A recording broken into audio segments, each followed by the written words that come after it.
Hello, friends, fans, and followers. Matt with Tails on Trails Deer Tracking. Welcome to another fun episode. We're going to do a little bit of everything on this one, man. A little Tales of the Track, we'll do Tails on Trails presents Tales of the Track. We will talk about little soup to nuts, man, when it comes to tracking and hunter, and we'll have a little bit of fun talking about drone versus dog. That's really what prompted this. We're joined today by Alan Constable out of Lenawee County. So let's bring Alan on right now. Hello, Alan. How are you? You're muted, buddy.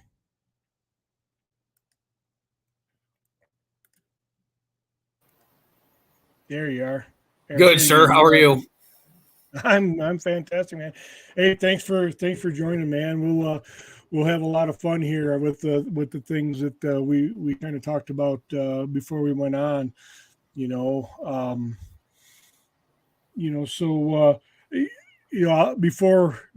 I kind of turn it over to you to let you tell a little bit about yourself and in your bloodhound, by the way, go bloodhound. Yep. But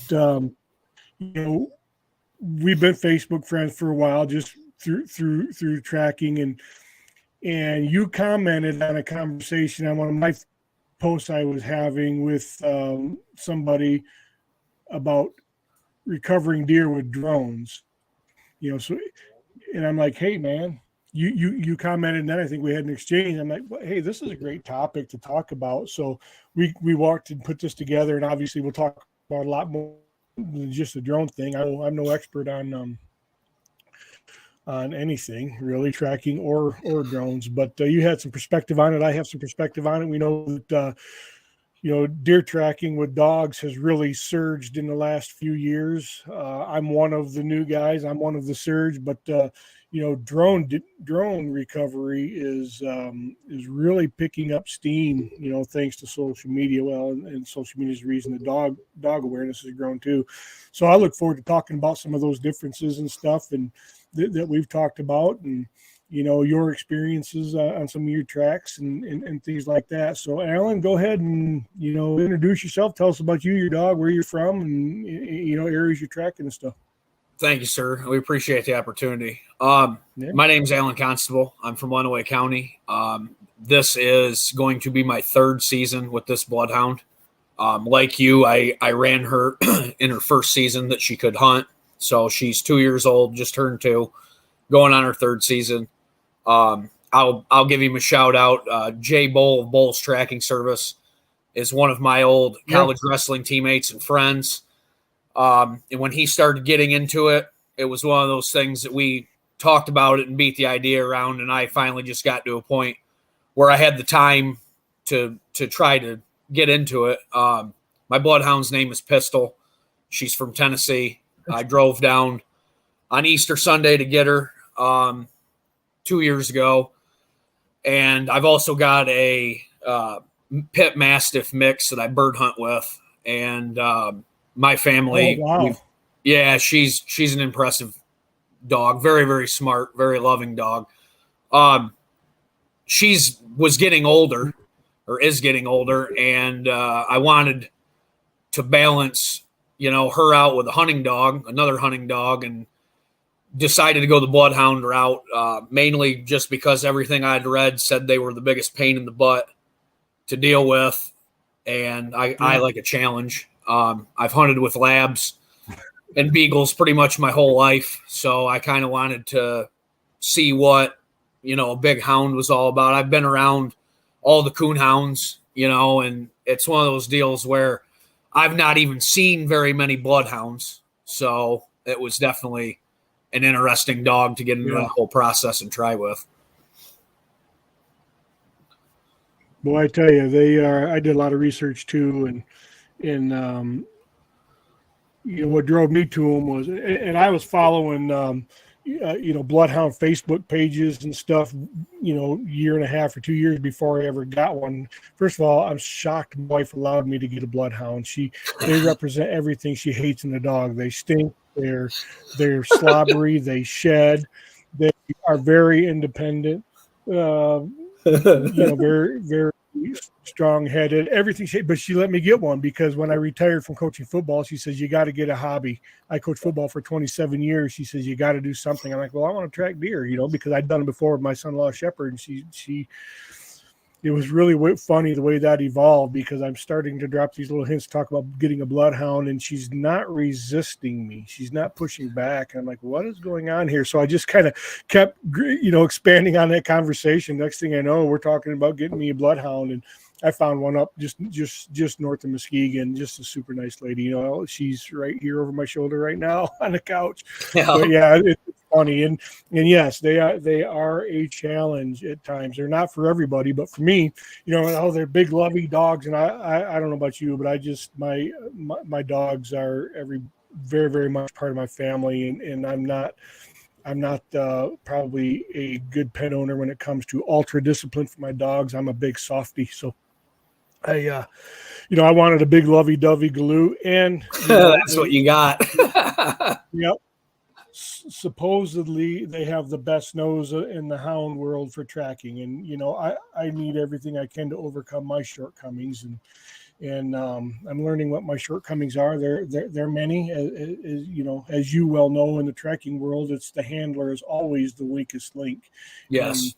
And am I learning that in a humbling way? And for me, the hardest thing to do as a new handler, by far, the hardest thing to do is to trust your dog.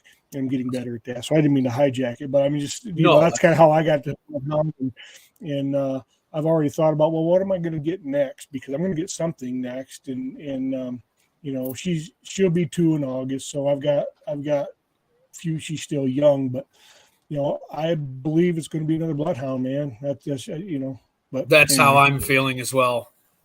And I never thought I would say that, but I'm to the point where I think I might just keep running a line of bloodhound.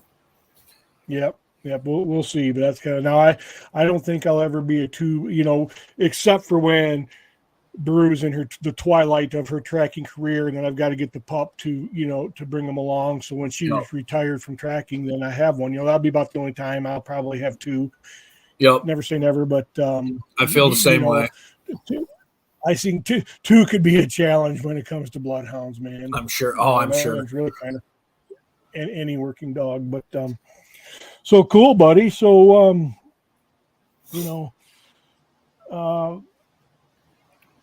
let's start. Tell my segment of Tales of the Track, where, like I said, we're gonna combine. I do a segment. I try to do a segment where I bring people on like you, called Tales of the Track, where you tell us about something, one or two of your most memorable experiences tracking, and hopefully what did you learn from it, or what element out of that did you or the hunter learn, or what's worth sharing that can somehow be based in future learnings, because I know that's one of the things that we want to talk about too, is what hunters can do to best maximize their opportunity from your perspective. I've got mine. So, tell us about some of a tale from a track of yours, buddy. I would say one of the toughest and one of my favorite I've ever been on. I got a call from a guy. Dude was very upfront with me. Told me straight up, like, look, I only shoot huge deer, and right now I'm disgusted with myself because I've hit a huge deer, and he was sure that he was still running. And the guy was up between Manchester, Bridgewater area, and I'm sure you've probably heard this as well because you're not far from that area, but down here everybody knows that some of the absolutely ridiculously huge deer are taken in that area. And I tracked down my Manchester a couple times here. Yes, I've some of the biggest deer I've ever seen come out of the local area. That's where they come from. So the guy basically told me that we were going after a big one.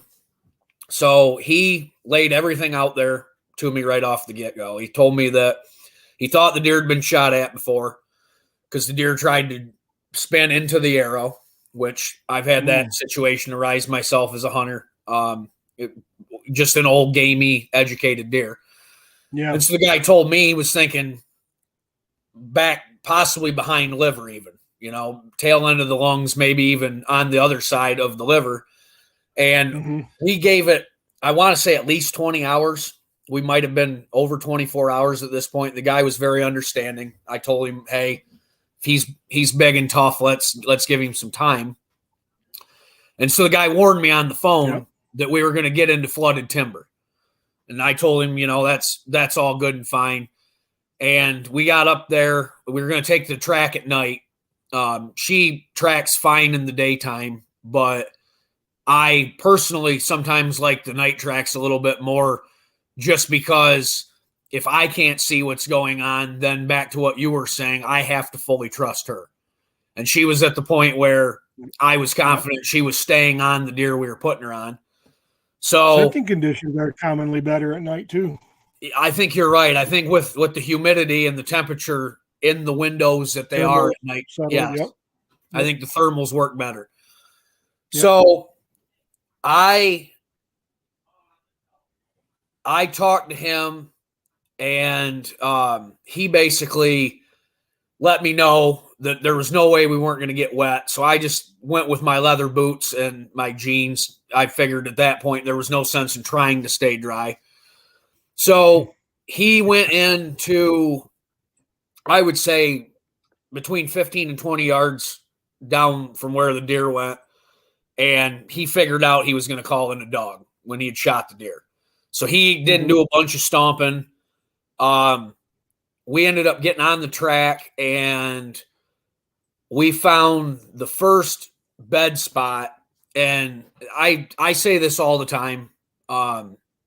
I've showed up to tracks before, and what people think is a large amount of blood doesn't necessarily seem like a large amount of blood to me. I'm not trying to toot my own horn. I've hunted and tracked a lot. No. I've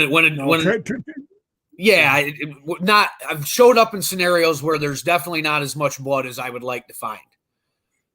In this case, the hunter's perspective of good blood and the tracker's perspective of good blood are often very, very, very different. So yes, you know this, and we got to the first blood bed on this deer, and it was ridiculous. I mean, it was blood. We're talking, like, when I'm talking good blood, good blood. And we'd given him a day. So I'm like, okay, maybe this is where he caught his breath, to try to make his last stand. Well, we ended up finding 2 more beds of just blood everywhere. Actually, blood everywhere. How far into the track was that first wound bed? That first wound bed was, I would have to say, between 250 and 300 yards in. Oh, wow. So okay. he had literally gone off to do his thing. And like I said, the hunter at this point, I'm trusting where the hunter stopped at, because it's all making sense. So I'd say that last blood bed, this is the longest track we've ever taken. I'd say that third blood bed was probably, I'd say, pushing 4 miles in. I would say at that point, he was keeping track of it on his GPS. Miles? I think at that point we were 4 miles in. Holy crap. And literally the reason we're running this so hard is, after finding that second blood bed into the third, we were both at the point where we were wondering if he clipped the back corner of a lung. And so he's had enough time that if he was going to fill up and die, he would have filled up and died. And at this point, I'm personally motivated just to try to get eyes on him, because this guy I'm with is sick to his stomach, and he's willing to crawl through whatever the dog and I are crawling through. So I also found out the dude was a former veteran, which clearly made sense with his mindset and his toughness. I'm assuming the guy was a special operator in Afghanistan and Iraq, just a real true badass dude. And so we're trying to give this guy everything we have. He's going step for step with us. And she started to act different after that third bed. The hound started to act like we were actively pursuing. And you know this. Mm-hmm.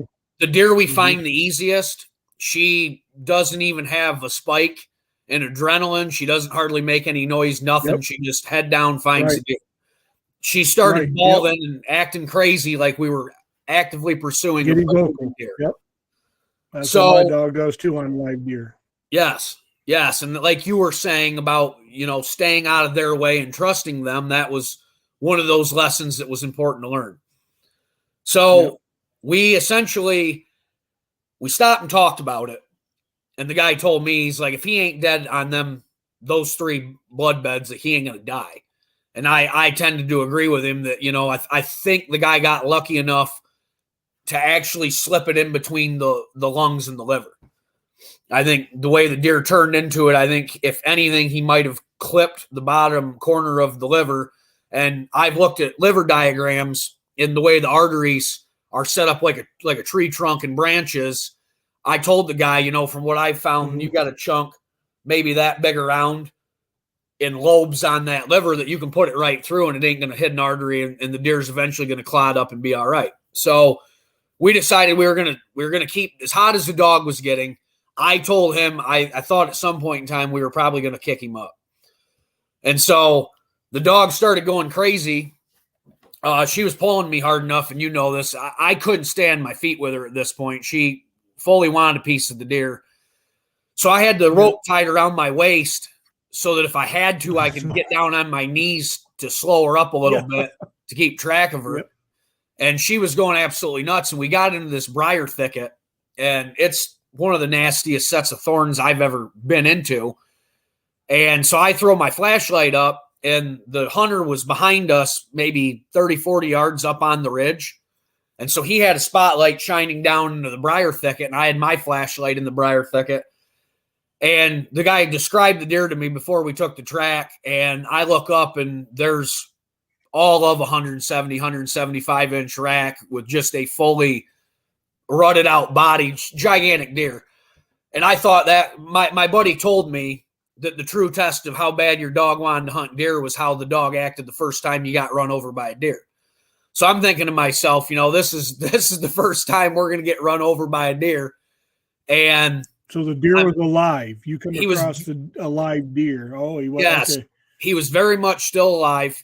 He was standing in the briar thicket, and the deeper she got into the briar thicket, the more he started to try to figure out what he wanted to do. So initially, I think his thought was to try to run us over and go through there.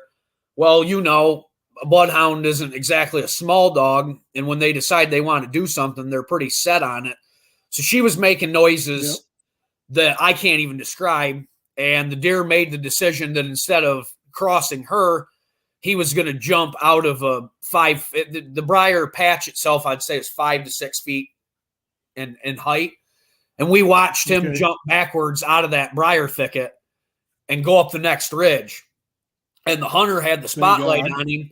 So as soon as that deer cleared, he hollered down to me, and he was like, that's him. Like, that was 100% him. We're over 4 miles in at this point. We found 3 blood beds, and we just watched him do acrobatics over top of a 6-foot deep pile of briars to get away from the dog. So we decided to call the track. The guy then proceeded to bust out the pictures of the deer he had shot on that property. And I mean this when I say this. This guy has taken, over the last 30 years, this guy has taken between 10 and 15 Boone and Crockett deer off this property. The dude's camera roll on his phone of the deer he had shot, it was ridiculous. And he's a hush-hush guy about it, because I'm telling you, some of those deer he showed me, if he would have went and had them scored, like it would have been a publicity thing. They were big enough. This guy was consistently taking big enough deer that he didn't want to hot spot himself. And I thought it was, just cool. It was cool to hang out with that guy, spend the night with that guy, and try to give him his effort. So I told him, I'm like, look, if he turns up or you see, at this point, I'm thinking the deer's fine, but like you, I don't want to leave him out in the field. I don't want to leave him out in the woods. I wasn't completely satisfied with the way it went. Well, then 2 weeks goes by, we had taken some other tracks, and I was running around, and he got a hold of me and asked me if I had a minute, and I'm like, yeah, sure. So he gave me a call, and that deer showed up 2 weeks later on his neighbor's trail camera. And then he showed up again another week or two after that. Okay. And that was the first time that the dog and I had ever had a knockdown drag out where I was certain the deer was tough enough to still be alive. But that was the first and best confirmation I ever got that she was readable, that I, if I could read her attitude and read her emotions, that she would tell me what was going on. Yep. That's always at least it was a big moment for me too. Our first track was, she got really vocal during the youth hunt for us, and we had ended up, I'm not sure if we jumped the deer or the deer was very recently in the wound bed that we found, but I won't get into my story. But so were any of those trail cam pictures, were you able to see where the deer was hit? Were you able to get any kind of confirmation of impact site? I think that where the guy held, the deer would have been facing to his left. I think where the guy held, I think that the buck 180'd back in the direction he was coming from. And I think that when he did that, it moved his center of mass. It basically mirrored his center of mass around to where he was at. And so instead of it being a down through the lung cortex shot, I think the dude, from what we can tell on the picture, I think the dude literally slipped it in front of the liver, but behind the lungs. And I don't even know that it actually laid the liver open. I think that it came straight out down the cavity of the deer. And 2 weeks later, what time of year? What November? This would have been late October. Late October. So he's starting to rut up. Well, I tell you one thing that I learned is, a liver shot deer on October 3rd is an entirely different scenario than a liver shot deer on November 3rd. I think that's an awesome point, honestly. I think that's one of my friends who also tracked for the Bloodhound on the east side of the state. He tracked a liver shot deer at 31 hours and jumped the deer. Yep. The damn deer was alive, bedded with a doe. Now they recovered it because when he jumped it, it basically spent all it had left and it died. But he's got a fun little story, and I'm trying to get him on to come on and tell about it. And I haven't pressed him too hard, but I might. Quite a little story recovering the deer, but they got it 31 hours, and that was rutted up. So it just they're a the different things animal that these deer can endure is utterly insane. And again, that's one thing that I'm learning is a November shot deer acts way different than an early October shot deer, or can act different. Particularly a buck. As I was talking it with a buck. So you start. So what was your what was there anything? So you're learning there. Like I said, I always try to okay, what can we extract from that as a morsel of learning for either the hunter or you? And what you learned, what you said was just, it was a validation to you that the dog in essence knows what she's doing, and she gave some tells for you to indicate how she behaves on the live deer that you are after. Yep. Yeah, that was the big deal. And that I really appreciated it from him, because he kept track of the days the deer showed up and the pictures and everything for me. And I thanked him, and he said, "Oh, dude, I wanted to let you know that your old girl was right, and that was that's always it's a hard one when you're sitting there trying to tell the guy, look, I think the deer's still running. And I'm not saying that that's not a satisfying answer, but if the guy wants to find the deer bad enough, that's sometimes a hard pill to swallow. And that's exactly right. And every hunter wants to find their deer. Of course they do. And we do too as trackers. And, right. And it can be a tough tough pill to swallow in a difficult conversation when you have to turn around and say, look, man, I think your deer's still alive. When it's tough, the mind is a powerful thing. So what they think they saw is what is a good shot, and the evidence stacks up, and it's just so hard. I had that one time too on a kid that my son played football with, and he called me up. It was close to home. I guess I'll tell one of my stories now. And yeah, I'd like to hear them, man. This is good confirmation for me too. Yeah. Yeah, he was a great kid, man. So I'm like, so he explained, he called me up, it was that night, and it was during, I think it was during the muzzleload season. When in Michigan, of course, we can use rifles, regular firearm. So he was explaining it to me, and I'm like, buddy, that's a spinal shock. That's you spinal shock your deer. Yep. It's a very low odds of recovery based on everything you described. And what he had was there was a muscle hit deer, muscle blood coagulates, right? So he had this coagulated chunk of blood that he thought was lung, and I'm like, geez, buddy, no, it's not. You don't blow chunks of lung out of deer with bow or gun. It just doesn't happen that way. What that is coagulation. But I'll come out and we'll run it.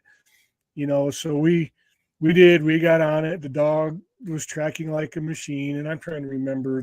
This was it was pretty soon after the shot, because with a shoulder hit, there's no point in waiting. There's no value in waiting. So we got right on it with the dog, and she took off. We went about 1,500 yards and come to a property stop. I'm like, Dylan, I said, buddy, you're deer. And I could tell and he's a young kid and a great kid.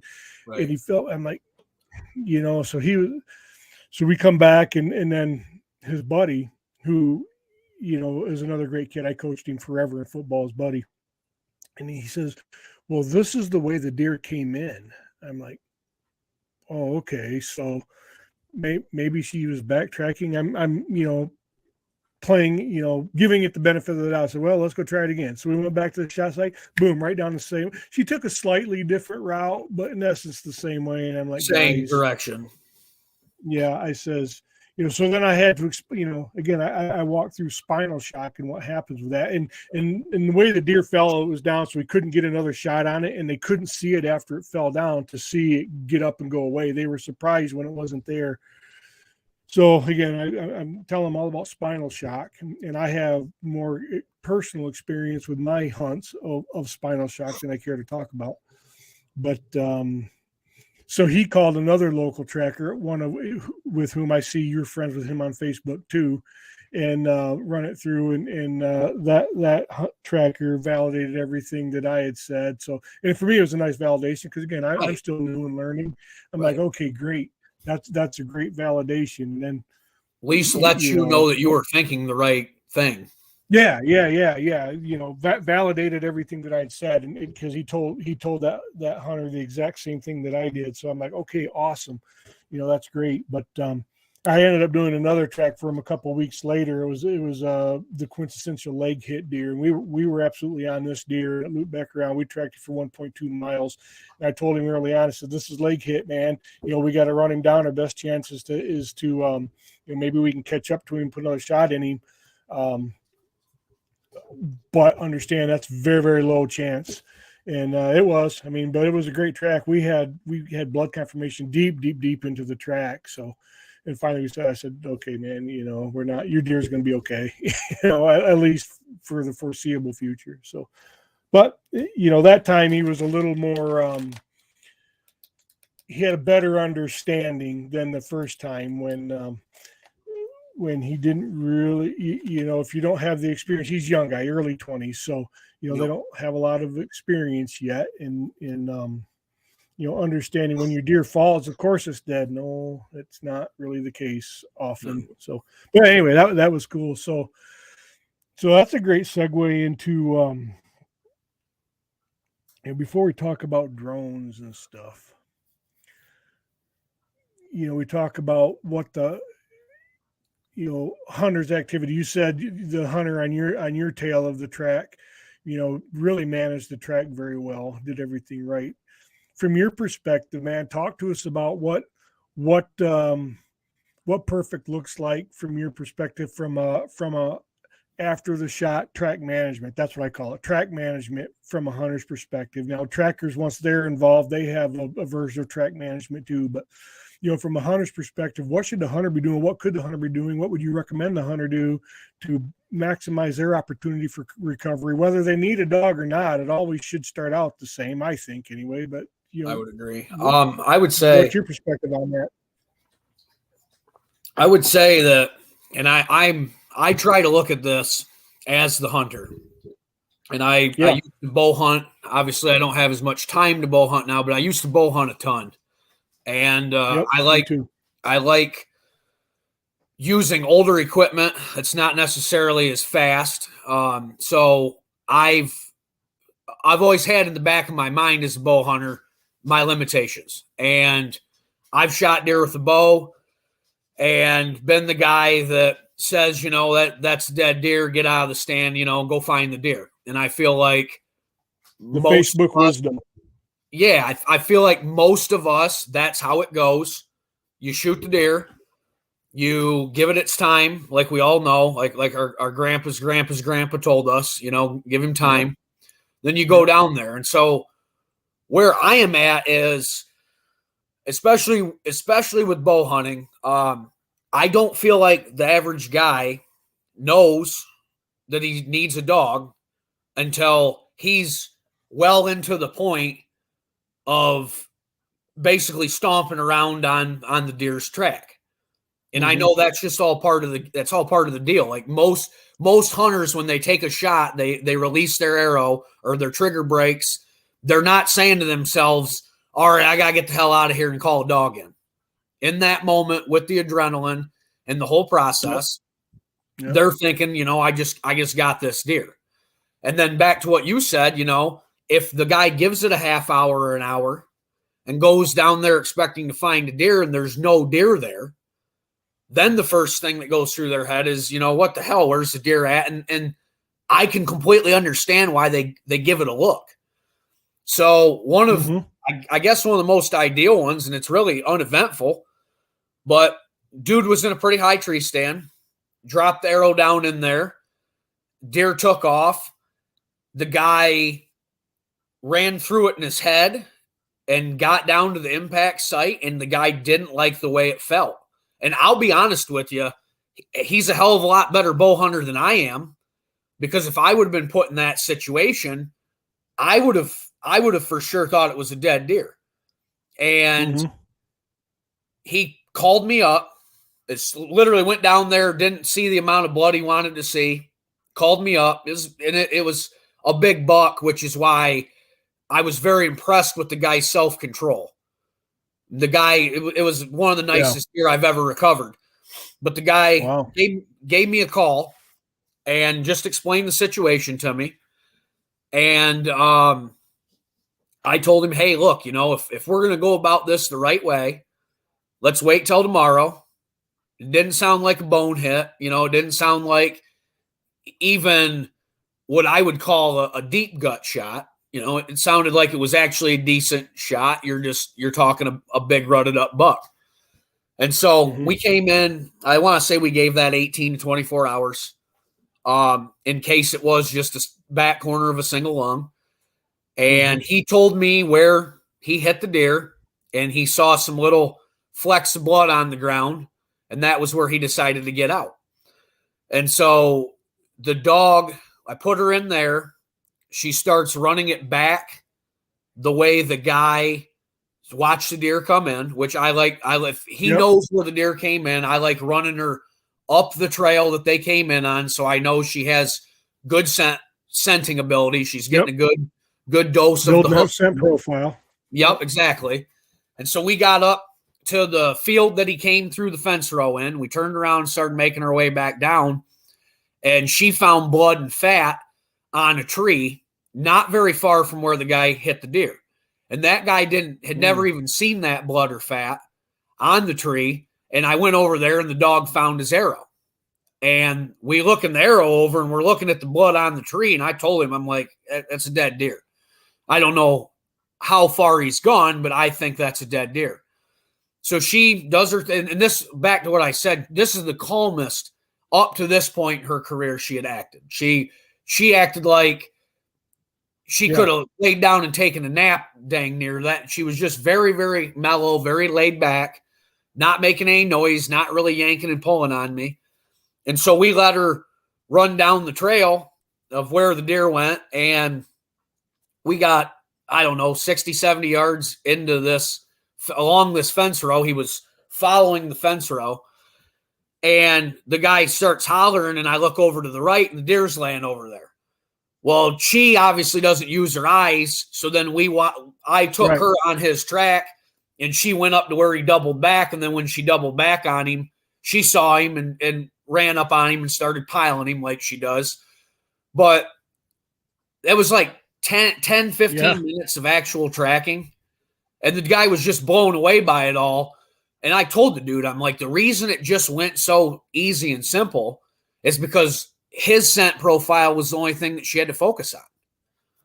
You know, there was no other scent drug through that area. That guy got out of there so fast and stayed so calm that it was no false lines. Yeah. I mean, it was just, and the guy had done a good job watching where the deer came. And I guess what I'm saying is I can't expect that even out of myself all the time. So for any younger hunter, I can fully understand why it's so hard to follow those steps. You know, it takes a guy that's done it a lot and had a lot of experience to be able to stay calm enough for the most part to give you that advantage.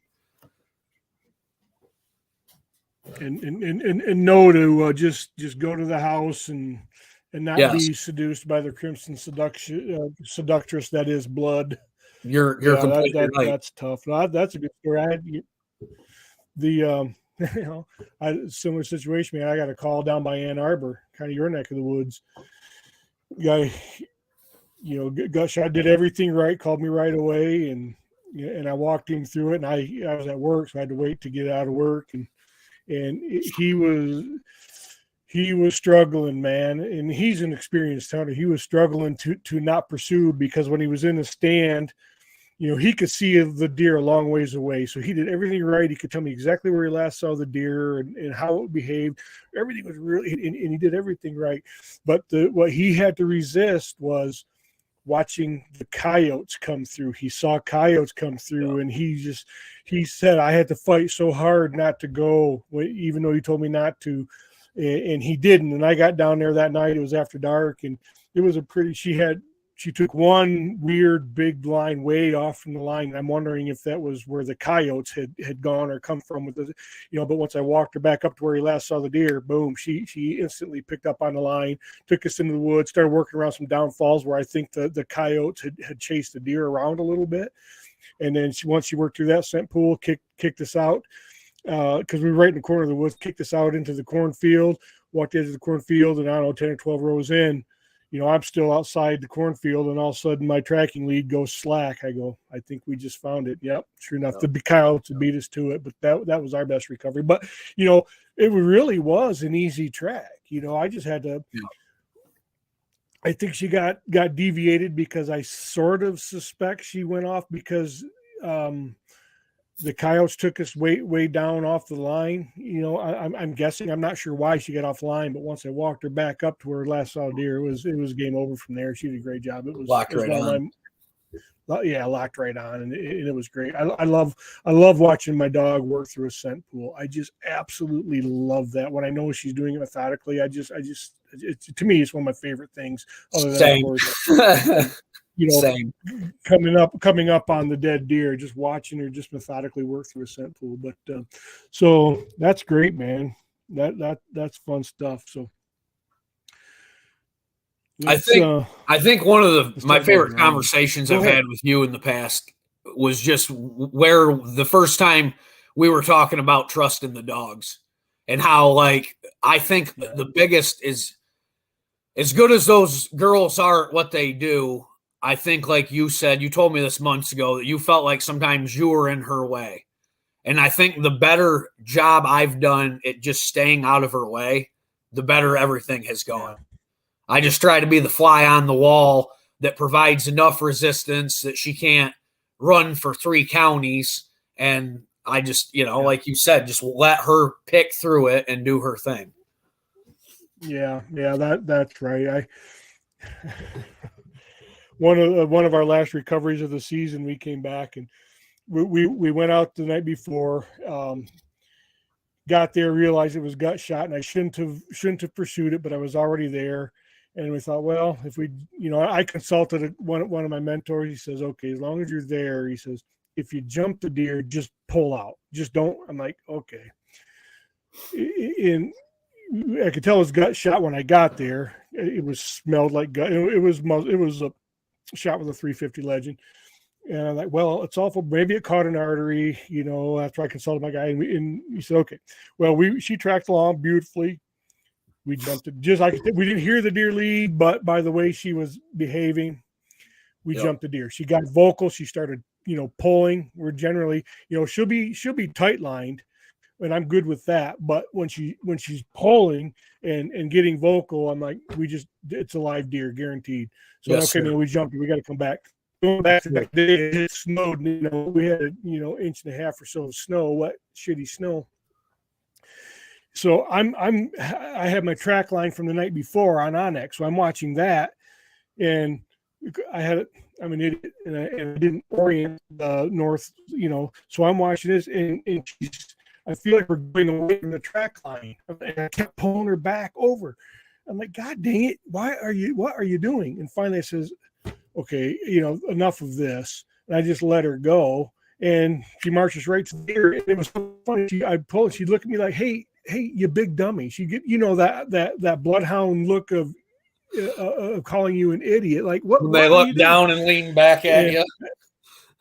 Yeah, she's like looking like what? So good Lord. So I let her go and she marched to the deer. I'm like, Jesus criminy.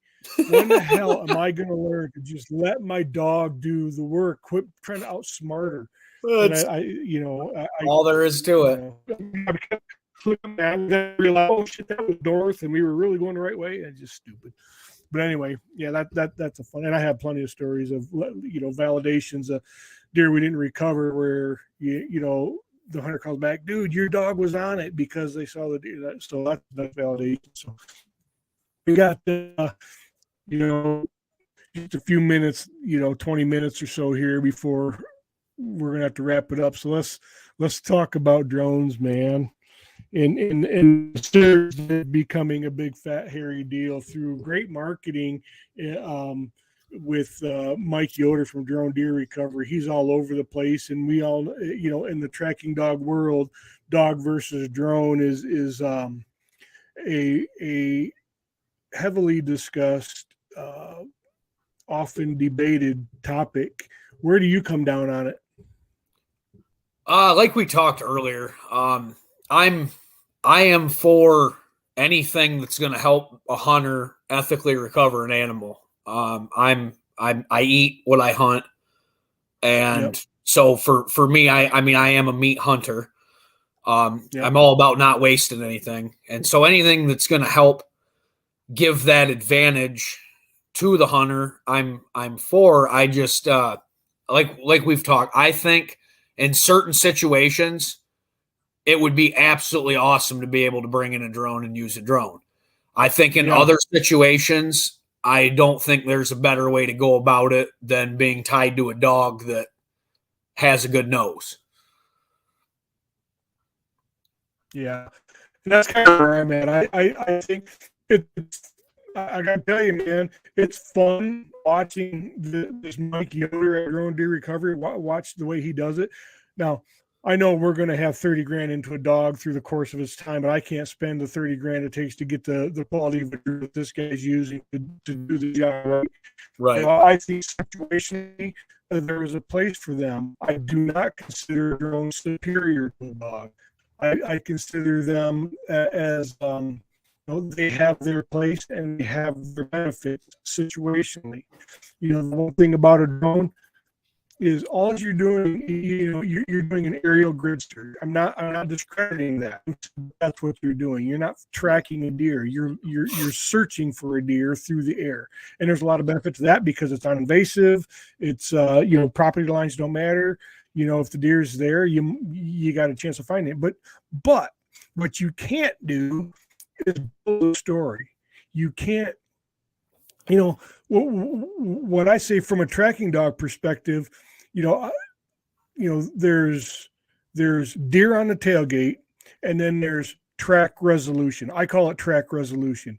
We can bring resolution or probable resolution to a track that don't end with deer on the tailgate through what we learned through the track that is going to track the deer. So where the deer went. You will pick up other clues and evidence along the way that can either support or, the initial information or start to paint a picture of, we think this is a muscle hit deer, a shoulder hit deer, a back whack, a brisket hit. All of that can be built. And then we can bring, and based on the evidence that you acquire through the course of the track, you can draw some version of a conclusion of, I'll say, probability. Where a drone, all is, yep, we found your deer and it's still alive. Maybe you can tell he's a high shoulder hit, and then that's good. But if the deer is not in your search area, you don't have any idea where it went, and you've gathered no new information on the way. So you don't have a track resolution. You have it's wide open. We know that you did a deer and you couldn't find it, the deer couldn't find it, and you have a deer. Where the dog, we can draw some probabilities based on experience and based on the evidence that we gather. Now, there are no absolutes. We don't know, unless you get that confirmation of life that you talked about. Now, with drone, you can get confirmation of life. Don't get me wrong. If the drone doesn't find it 2 weeks later, they get on trail cam. Yeah, that's a confirmation of life. So that's equal. But if you don't get that confirmation of life, you lose that opportunity, in my opinion. So situationally, yeah, I think drones are cool. They're fun. They are cool. They're neat stuff that this Mike Yoder, I think Mike Yoder is doing with drone deer recovery, and others are doing it. It's fun stuff, but it has its limitations. It has its limitations. So dogs, don't get me wrong. Didn't you tell me about talk about your experience that your second hand or third hand experience you're talking about before we started recording with drone? The one story that I guess stands out to me on it. We talked about this earlier. There's a group I know of, friends of a friend. They go down to southern Ohio, and in that situation, the deer swam across a lake, essentially, to an island, and they were able to see the deer on the island with the drone. And in that situation, I think that was a great benefit. Was the deer dead? The deer was dead. I think when they initially, I think they essentially watched the deer expire on the island from the camera. Which in that situation, that was very useful. Yeah. In the scenario that I always, the one that really stuck out to me is I've taken over a 40-hour-old track. We've taken 48-hour-old tracks. We've been successful on them. We've kicked deer up on them. But the example that sticks out to me is if that deer dies and has 48 hours to have its core body temperature match that of the ground that it's laying on, then there's going to come a point in time when there's not going to be a thermal signature to be picked up on by a thermal camera. And in that given situation, right, the first time my dog recovered a 48-hour track, I was blown away. And that's one of those situations where I feel like the deer's body temperature was the same as the ground. And the only reason we found that deer was because of her nose. Mm-hmm.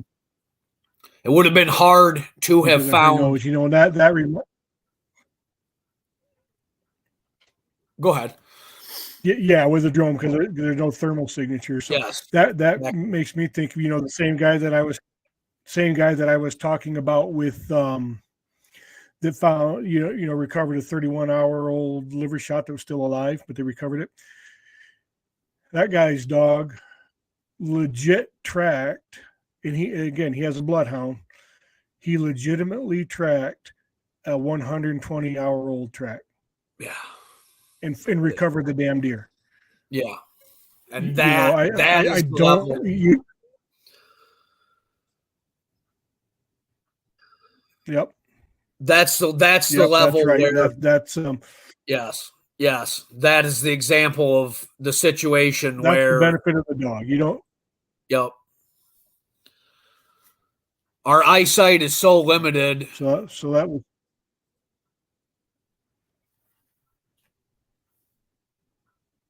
Yep. I think our eyesight I is think so we're much having more some limited than technical their glitches. nose that in that scenario you can't beat their olfactory at that point. No. No. Nope. That's for sure. I'm a hound guy through and through. I'm intrigued by drones. I think they're neat. They're fun to watch. I don't consider them overall superior to a dog by no means. I think they have their benefits. Now, I will tell you, that being said, they're illegal in Michigan. And let me just read it. And I'd seen some, I've always understood it to be illegal in Michigan. Then I saw on Facebook one of the outdoor Michigan something or other posted a YouTube video of somebody who I think down by you somewhere, state land. Posted a video of recovering their deer on Yep. Michigan state land using a drone. They claim they consulted the DNR. The DNR said, "Yep, you just got to follow FAA rules." I'm like, "Well, doggone, that doesn't sound right." I thought it was illegal, so I emailed Lieutenant Turner, who is the CO for District 8, which is our district, and I cited the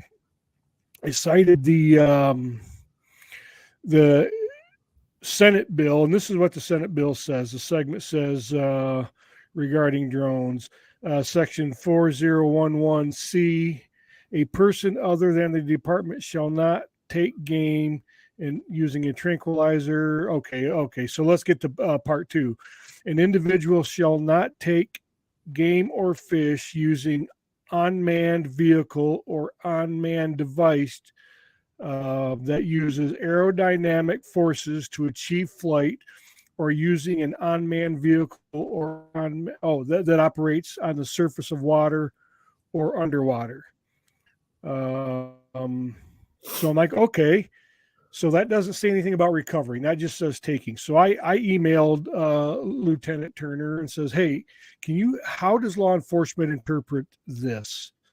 And he says, I quote, "As you have included below, the law prohibits use of drones for the taking of game in Michigan. The tracking and locating of game is part of," he quotes, "take, and therefore not lawful." I hope this helps. So according to our CO in District 8, the use of drones is illegal in the state of Michigan. So, will that change? I don't know. Someday maybe. But as it stands right now, it's illegal. And based on the way our laws like this are changed through the MUCC's um, um, proposals or recommendations to the NRC, and then the NRC's recommendations to the way our game laws are. I that's probably not going to change soon. I think there's some lobby, I think by Mike Yoder, at least to some degree, some lobby in Michigan to make it legal to use drones, but they're still trying to sort out some of the intricacies of dog tracking in Michigan. And this last round of proposals to the NRC, Natural Resources Commission, to become law was the only change that was proposed was to allow off lead tracking. So I did watch some of that. A couple of the trackers I know were present, and provided some public comment on it. The presentation was presented by a conservation officer, and I mean this with the most respect, because I have great respect for these COs. In fact, I went through the process to become one and got pretty deep in it before I, didn't make the cut. But his presentation to the NRC left a whole lot to be desired. It really did. So, I don't know if I have a feeling either way whether they're going to allow off-lead tracking. If I was, say, gun to your head, what do you say? I think they'll vote to to change the law to allow off-lead tracking in Michigan. But I don't know that. There was some, I'll say, compelling public comment on it, but I don't know. I won't track off lead. I won't do it. But I wouldn't. No problem. I wouldn't do it either. Do it responsibly. I wouldn't get my dog back if I tracked off lead. I definitely can't keep up with her if she's not tied to me. Yeah, well, it's a different level. I mean, your dog has to have,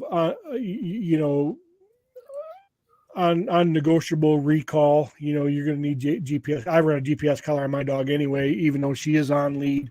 I still use GPS collar because she did slip me one time, and it was an uncomfortable hour in the woods looking for her, and I'm never going to allow that to happen again. But in her recall is getting better. She was young on a live deer. But we work on that when we take our woods walks. But so, hey, man, this has been a great conversation, dude. We have about 3 minutes before, maybe 2 minutes before I got to cut this loose, or it's going to not let me upload the whole hour. What? Give me your top three things a hunter must do, or your top 3 recommendations for a hunter post shot to maximize his opportunity for recovery. I would say the first thing. I know I just put you on the spot there. Oh, you're all right, man. I appreciate it. I would say the first thing they need to try to do is get an idea of direction that the deer's heading, if they possibly can. Yep. I would like an inspection of the impact site and a description of what's at the impact site. And I would say the third thing would be based on what you're finding at the impact site, like we always say, when in doubt, back out. Yep. If they can see where it goes, give me a description of the blood at the impact site, and they can stay off of it with their boots. It could be as simple as a 2 or 3 minute track, and you have your deer on the tailgate, and everybody's happy. Yep. Good advice, man. I align with that too. We got to know the direction it went, and wait. Exercise that patience. Time is your friend, man. Don't let your buddies talk you into pursuing a track too soon. That's probably, I think, that the 2 top reasons that deer are not recovered is, 1, it's not a fatal hit. 2, they push too soon. They pursue too soon and push the deer. And once the deer is pushed, your chances of recovery start to diminish. And oh, by the way, you're already only at 35% or so when you start with a dog, and every time you jump it, you chip away at that. So, well, great conversation, man. I appreciate you coming on. Great discussion, great feedback. Some I appreciate you having me on, man. Honestly, this was a great opportunity. Problem, yeah. We'll do it again. We'll find a specific topic and spend an hour on a specific topic that I'm an expert in nothing, so I like to get other people's perspectives. So Same here. Cool. Well, always willing to learn. I appreciate it, man. Yeah, me too. Yeah, it is always fun to learn. But I appreciate it, brother, and we'll catch up soon. And for all of our listeners, more of the good, less of the bad, man. Talk to you soon. Thanks, man. Appreciate it.